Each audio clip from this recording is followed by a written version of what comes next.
the stress digestion cycle. We have two main entry points for stress into this cycle. So the first one is, let's start with stress. So let's say something stressful happens.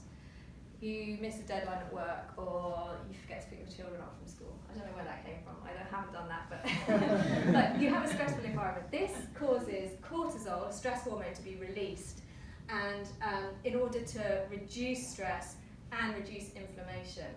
But what it does is it suppresses the parasympathetic nervous system, diverting energy away from the digestive system and into sort of fight or flight mode. Oh my God, who am I going to get to pick up my children? Kind of thing.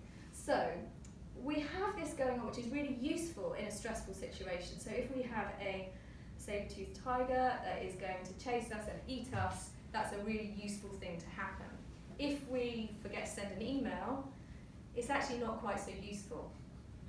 We have this suppressed parasympathetic nervous system, and what that does, because it's diverting energy away from the enteric nervous system, which remember is what our gut runs on, we have reduced digestion. Basically, things just stop getting digested, which means that food stays in our gut for longer. Now, that's not what our gut is designed to do. It's not designed to have food hanging around in it.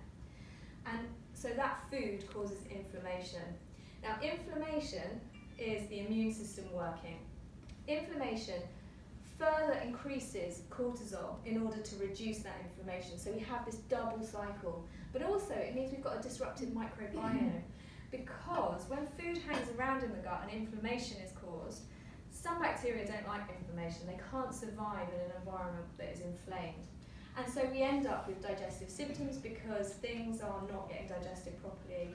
The bacteria that we rely on in order to digest some of the carbohydrate foods that we eat, some of the fibres, just aren't there anymore because they can't survive. And then you can get really stressed.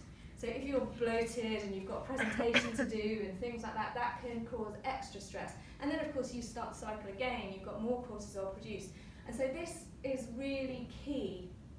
And you can stop it quite easily by doing some stress management. So even breathing deeply, which sends a message to your body saying there's nothing stressful happening here, even if there is something stressful happening.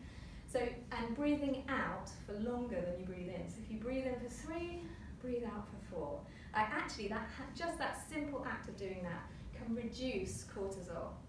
Cortisol does a lot of things as well, actually. It can cause weight gain, it can cause all sorts of things. It's really useful used in the right way. But when we end up with chronic stress, then it's a problem, because we have this happening permanently.